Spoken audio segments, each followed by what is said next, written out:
और अब बात मजहबी तालीम के नाम पर उत्तर प्रदेश में जारी विदेशी फंडिंग के खेल की। यूपी में करीब 4000 ऐसे मदरसे हैं जिनकी जांच के आदेश दिए, जिनका संचालन बीते 3 दशकों से बिना मान्यता के हो रहा था। और ज्यादातर मदरसे का संचालन हो रहा है जो नेपाल सीमा से सटे, और इस मामले की पूरी जांच देगी है एंटी टेररिस्ट स्क्वाड।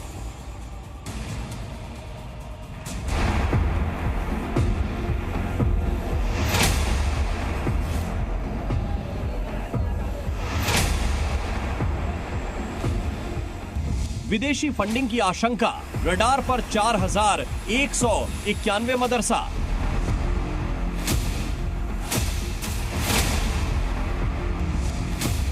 सत्यापन के बाद चिट्ठी, अवैध मदरसों में खलबली। एटीएस को जिम्मेदारी, अब अवैध मदरसों में तालेबंदी।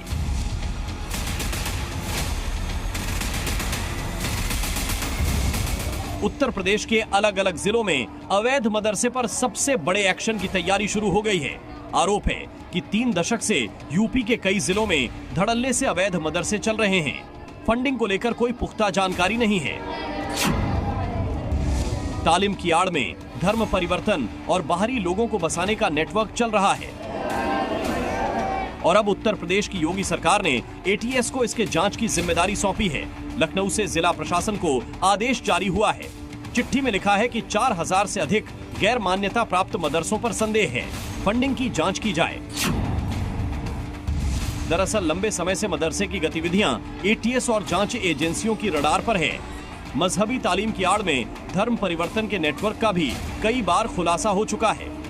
साथ ही तालीम के नाम पर फंडिंग हासिल कर बाहरी लोगों को बसाने का भी आरोप नया नहीं है। मगर अब इन मदरसों की लिस्ट तैयार हो चुकी है। जांच के लिए जिन मदरसों की लिस्ट एटीएस को सौंपी गई है, उसमें अधिकतर मदरसे ऐसे हैं जो नेपाल की सीमा से सटे हुए हैं। इन मदरसों का सत्यापन हुआ था, जिसमें फंडिंग की पूरी जानकारी नहीं दी गई। आरोप है कि इन मदरसों की विदेश से फंडिंग की जा रही थी।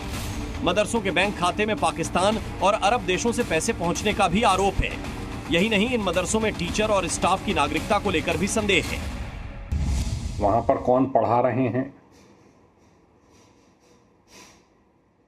कहां की नागरिकता के हैं, कहां से धनराशि आ रही है, किस प्रकार से संचालन हो रहा है, संचालन व्यवस्था में कौन कौन सम्मिलित हैं, इस सब की जांच, गहन जांच एटीएस करेगी। लखनऊ से जारी आदेश के बाद नेपाल के सभी सीमावर्ती जिलों में हड़कंप मच गया है। जिन जिलों में गैर मदरसों की जांच होनी है, वहां जिला अल्पसंख्यक कल्याण पदाधिकारी ने आदेश मिलने के बाद अपनी कार्रवाई शुरू कर दी है।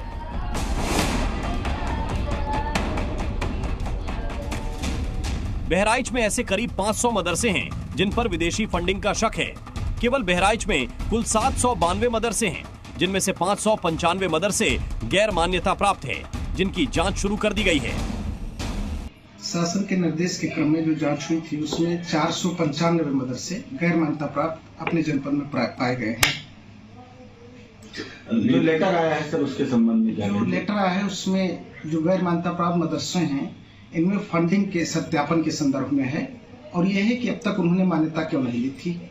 जहां तक जांच का सवाल है, अगर जांच 2 तरीके की होती है, अगर वो सही है तो जांच से कोई दिक्कत नहीं है, और गलत है तो जांच जरूरी है।